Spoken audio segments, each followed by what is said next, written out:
It's MactheGuru. This is my review of Godfather of Harlem Season 3, Episode 9, We Are All Kings. If this is your first time here, make sure you subscribe to the channel, check out the other content, and click that like button. Now, in this episode, we got Vincent Chin Chigante back. I was so happy to see him. I know he's going to be in the Daredevil 2. When I first seen him and got out of jail, he looked just like Kingpin from the series Daredevil. I don't know if they start filming yet or what, but that's what it made me think about, and maybe that's why he was gone so long. But I was so happy to see him, man. Him and Bumpy Johnson, Forrest Whitaker and Vincent, them on screen, probably like the greatest tandem on TV right now, man. Them dudes is fire. And you see Chin goes to Bumpy at the beginning. Yo, man, let's set this play up. You know, he don't trust the families, as he shouldn't, because they done brought in the CIA. Wow, Bill walk into the 5 family meeting. I'm like, oh my God. Jose is on their side now. Bumpy should have never trusted Jose. Jose done switched up on him all the way. Even when Wild Bill wanted him to go back and work with Bumpy at first, he didn't. He wanted to work with the families. He didn't want to work with Bumpy no more. But the good thing is, Bumpy goes back to Chin at the end like, hey, I'm ready for this work. Let's work together. He'd already cleared things with Mamie, which was difficult to do, but he had to let her know, I can't lead a game right now. And he literally can't. I mean, they didn't took his daughter, Elise. This was the saddest part of this whole episode. When they took Elise and doped her up, hit her with the heroin, and then just dropped her off in the street. That was the saddest part, when they drop her off in the street. And I really hope she don't go back to relapsing in season 4, right? Because I think something might happen to Malcolm in episode 10. And if that happened, on top of the fact they'd already hit Elise with the dope, it could be very, very sad for Elise going forward in season 4. I hope she don't get strung out again. But they did her dirty. She wasn't the only person that got done dirty this episode, though. That dude, Clyde, for his actions in firebombing Malcolm's house, oh yeah, Bumpy got him, did him dirty. And shout out to Chance with that little one-hit move. Boom. He knock him out. Then they take him. Bumpy, as soon as he pull out that blade, I said, oh, it's over. So, soon as that blade came out, I said, yeah, he about to get the blade. He about to be done for. Because typically, Bumpy pull that blade out. He don't hit you just one time and then you tell him the information. Nah, he hit you a lot of times. And then you finally tell him the information. And then he take you out the game. And that's exactly what happened, you know. So Clyde got done dirty. And he ain't it. Chin got done dirty. I can't believe Stella went against her dad, dog. That's wild. And then Joe finally got his kiss.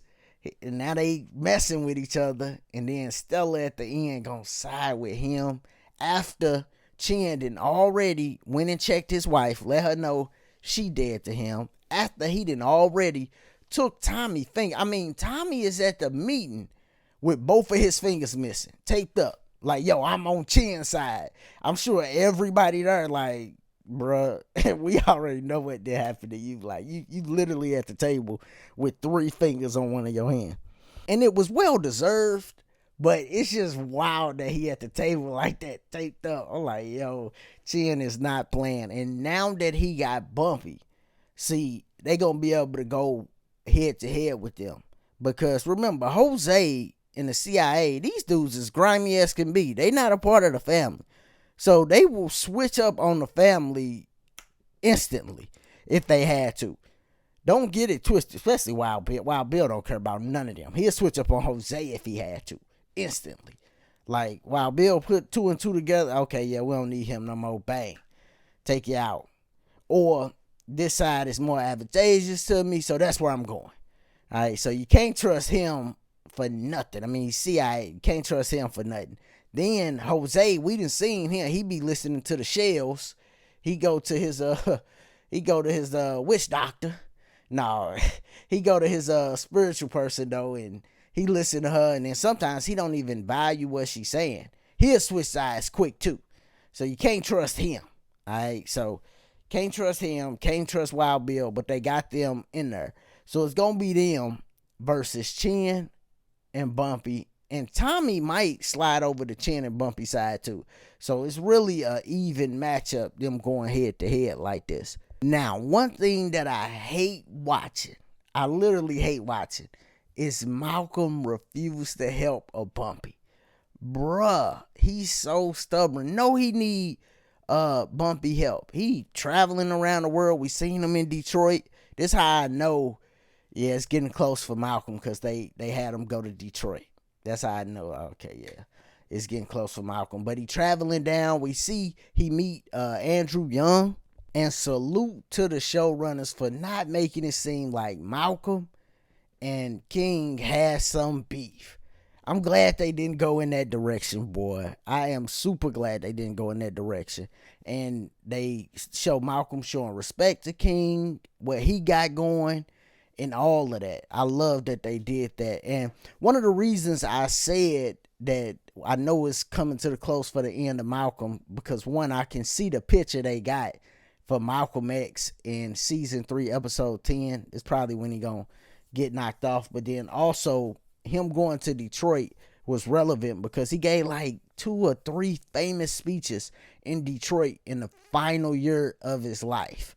All right, so remember, Detroit is popping in the 6th. This Motown, you understand? So gotta go to Detroit. He go to Detroit, give them speeches, and it was in the final year of his life. So I can definitely see episode 10, them knocking Malcolm off. It was a pleasure watching him for 3 seasons, the 2 seasons with the other Malcolm, and then this season with this Malcolm. All of it was good. It was dope. And it was cool to just see on screen, you know, and them show the discipline and all the work ethic that he had. You know, all of that is just essential stuff that I take away from watching Godfather of Harlem.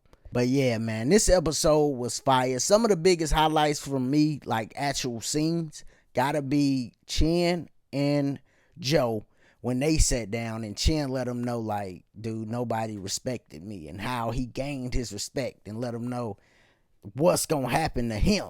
That was fire. Also, Chin had a lot of fire scenes this episode. Him and Stella, that was fire. When he walk in and just hug her, like, hey, come home. That was fire. And then him and his wife, Olympia. That was a good one, too.